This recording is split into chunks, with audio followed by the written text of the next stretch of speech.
क्या आपको पता है कि फेफड़ों के टीबी के बाद सबसे कॉमन टीबी शरीर में स्पाइन का टीबी होता है?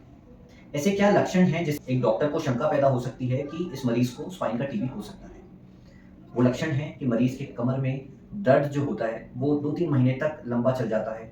दवाइयाँ देने के बाद भी आराम नहीं मिलता। रात को ज़्यादातर दर्द के कारण मरीज को उठना पड़ जाता है। मरीज को साथ में बुखार रह सकता है, वज़न कम हो सकता है या भूख लगना कम हो सकती है। ऐसे केसेस में डॉक्टर आपको आगे एक एमआरआई एडवाइस करता है, जिससे स्पाइन का जो इन्फेक्शन है वो डायग्नोस किया जा सके या ये पता लगाया जा सके कि जो बीमारी है, जो कमर दर्द है, उसकी वजह क्या है। अगर उस एमआरआई के अंदर रिपोर्टिंग में ये आता है कि मरीज को स्पाइन का इन्फेक्शन है, तो ज़्यादातर केसेस में आपने देखा होगा कि एमआरआई में लिखा होता है कि मरीज को चांसेस हैं कि पॉट स्पाइन हो। पॉट स्पाइन का मतलब है स्पाइन का टीबी। अब ज़्यादातर चांसेस हैं कि स्पाइन का टीबी हो, क्योंकि हमारी जो इंडिया है वो एंडेमिक कंट्री है टीबी के लिए। तो वहाँ ये माना जाता है कि ज़्यादातर स्पाइन का इन्फेक्शन टीबी का होता है, पर ऐसा ज़रूरी नहीं है।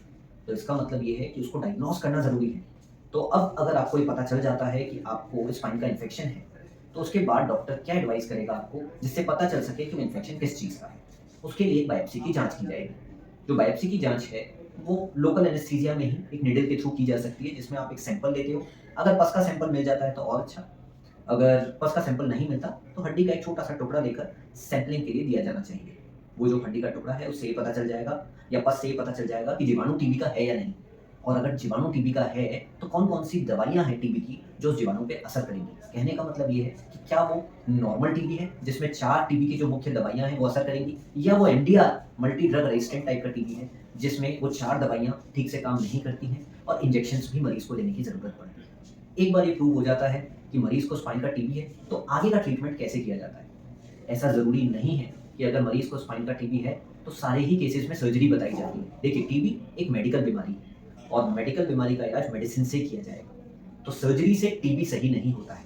तो सर्जरी कब इंडिकेटेड है, कब नहीं? टीबी के केसेस में सर्जरी कब जी की जानी चाहिए, ये समझना ज़रूरी है।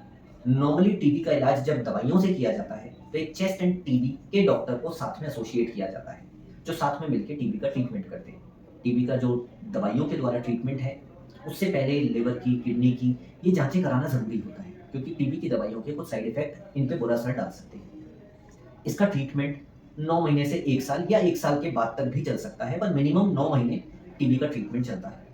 अब ऐसे क्या केसेज़ हैं टीबी के, स्पाइनल टीबी के, जिसमें सर्जरी की ज़रूरत पड़ती है? मान लीजिए मरीज़ स्पाइनल टीबी की दवाई ले रहा है, 2 या 3 महीने हो चुके हैं, लेकिन उसके ऊपर कोई असर नहीं पड़ रहा, उसका दर्द ज्यों का त्यों है। दवाई लेने के बावजूद भी मरीज़ के पैरों में कमज़ोरी आने लग गई है, पैरालिसिस की शिकायत अब होने लग गई है, लैट्रिन बाथरूम में नियंत्रण में दिक्कत आने लग गई है या फिर कुबड़ बनने लग गया है। बच्चे जिनके अंदर स्पाइन का टीबी होता है, उसमें बहुत ज़रूरी है कि डॉक्टर की परामर्श लें, क्योंकि कई सारे बच्चों में अर्ली सर्जरी की ज़रूरत पड़ सकती है। पर याद रखें, सर्जरी टीबी का ट्रीटमेंट नहीं है। सर्जरी केवल आपके स्पाइनल कॉर्ड को उस दबाव से बचाने के लिए होती है जो टीबी की वजह से बनता है, चाहे वो पस के कारण हो, चाहे हड्डी गलने के कारण, हड्डी का कुबड़ जो बन जाता है स्पाइन का, उसके कारण हो। इन सबसे बचने के लिए सर्जरी होती है, ताकि आपके पैर सही सलामत तरीके से चलते रहें, लैट्रिन बाथरूम पर नियंत्रण बना रहे। लेकिन जहाँ तक बात है टीबी की, उसके लिए फिर भी आपको दवाइयाँ और टीबी का ट्रीटमेंट पूरा लेना पड़ेगा। धन्यवाद।